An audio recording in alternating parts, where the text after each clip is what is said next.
नमस्कार, आप देख रहे हैं जेकेटी न्यूज। आइए देखते हैं आज सुबह की बड़ी खबरें। अभिनेता अर्जुन कपूर ने पिछले साल अपनी गर्लफ्रेंड मलाइका अरोड़ा की प्रेगनेंसी की अफवाहों पर प्रतिक्रिया देते हुए कहा है, अगर आप कुछ लिख रहे हैं तो एक बार हमसे संपर्क करें। उन्होंने आगे कहा, कुछ भी कल्पना नहीं करनी चाहिए, बल्कि लिखने से पहले उसकी जांच करनी चाहिए। आप कुछ भी ऐसा नहीं लिखें जिससे किसी की जिंदगी पर असर पड़े। अंतर्राष्ट्रीय ओलंपिक समिति ने दिल्ली में विरोध प्रदर्शन के दौरान पहलवानों के खिलाफ पुलिस की कार्रवाई की निंदा की है। समिति ने कहा है कि यह कार्रवाई काफी चिंताजनक है और भारतीय कुश्ती संघ यानी WFI प्रमुख बृजभूषण शरण सिंह के खिलाफ यौन उत्पीड़न के आरोप को निष्पक्ष जांच होनी चाहिए। यूनाइटेड वर्ल्ड रेसलिंग ने भी इस कार्रवाई की आलोचना की है।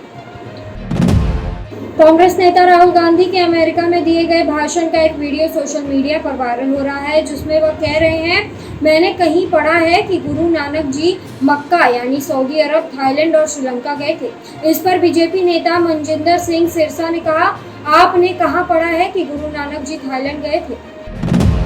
कर्नाटक विधानसभा चुनाव में कांग्रेस के चुनावी रणनीतिकार सुनील कनुगोलू को मुख्यमंत्री सिद्धरमैया ने अपना मुख्य सलाहकार नियुक्त किया है। सुनील को कैबिनेट मंत्री का दर्जा भी दिया गया है।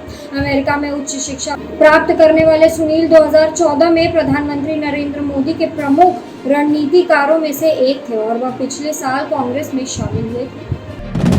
उत्तर रेलवे ने शहीदों को श्रद्धांजलि देते हुए अपने डीजल इंजनों के नाम शहीदों के नाम पर रखे हैं। रेल मंत्रालय ने वीडियो व तस्वीर शेयर कर ट्विटर पर लिखा, भारतीय रेलवे देश के लिए बलिदान देने वाले शहीदों को सलाम करता है।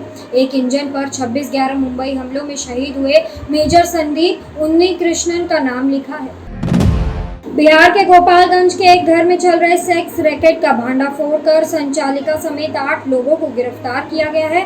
पुलिस के मुताबिक मौके से कंडोम के 3 पैकेट, 6 इस्तेमाल किए गए कंडोम और 5 बाइक बरामद हुई। बकौल पुलिस संचालिका ने बताया कि वह अपने घर में लड़कों व लड़कियों को बुलाकर देह व्यापार करवाती थी। कन्नौर रेलवे स्टेशन यानी केरल पर खड़ी अल्पाप्जा कन्नौर एग्जीक्यूटिव एक्सप्रेस ट्रेन के एक कोच में बुधवार रात आग लग गई। हादसे में किसी के हताहत होने की खबर नहीं है और वह अधिकारियों के घटना के लिए शरारती तत्वों को जिम्मेदार बताया। अप्रैल में एक शख्स ने इसी ट्रेन में सहयात्री को आग लगा दी थी, जिसमें 3 लोगों की मौत हुई थी।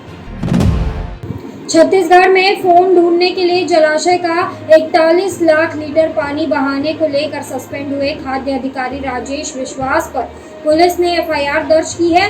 मामले में जल संसाधन विभाग के SDO RL धीवर और सब इंजीनियर छोटेलाल ध्रुव पर भी केस दर्ज किया गया है। पानी बहाने को लेकर विश्वास पर 53,000 का जुर्माना लगा। प्रधानमंत्री नरेंद्र मोदी ने कांग्रेस समेत करीब 20 विपक्षी दलों द्वारा नए संसद भवन के उद्घाटन समारोह का बहिष्कार करने पर प्रतिक्रिया दी है। PM मोदी ने कहा, कांग्रेस ने भारत के गौरव के क्षण को भी अपने स्वार्थी विरोध की भेंट चढ़ा दिया। बकौल PM, कांग्रेस ने 60,000 श्रमिकों के परिश्रम और देश की आशंकाओं का अपमान किया है। बिहार बीजेपी प्रदेश अध्यक्ष सम्राट चौधरी ने कहा है, गजनी फिल्म में हीरो अपनी याददाश्त बीच में भूल जाता था। आजकल मुख्यमंत्री नीतीश कुमार का भी वही हाल है। उन्होंने कहा, दरभंगा में नीतीश ने कहा, मैं देश का प्रधानमंत्री हूँ। ये तो गजनी वाला हाल हो गया। मेमोरी लॉस CM से बिहार परेशान है। बिहार का दुर्भाग्य है कि नीतीश मुख्यमंत्री है। ब्लूमबर्ग के मुताबिक टेस्ला के CEO एलन मस्क $192 बिलियन की संपत्ति के साथ LVMH के CEO बर्नार्ड आर्नो को पछाड़कर एक बार फिर दुनिया के सबसे अमीर शख्स बन गए हैं। LVMH के शेयरों में 2.6% की गिरावट के बाद आर्नो की नेटवर्थ घटकर $187 बिलियन रह गई। अमेजॉन के फाउंडर जेफ बेजोस तीसरे पायदान पर हैं।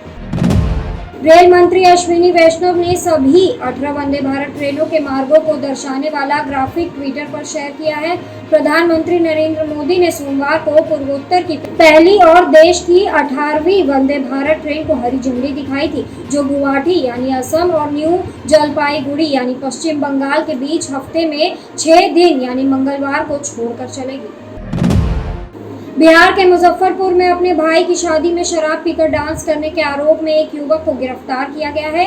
एक अधिकारी ने बताया कि बारातियों पर खास नजर रखते हुए उनके ठहरने वाली जगह की निगरानी की जा रही है। गौरतलब है कि बिहार में शराब की बिक्री और सेवन दोनों प्रतिबंधित है।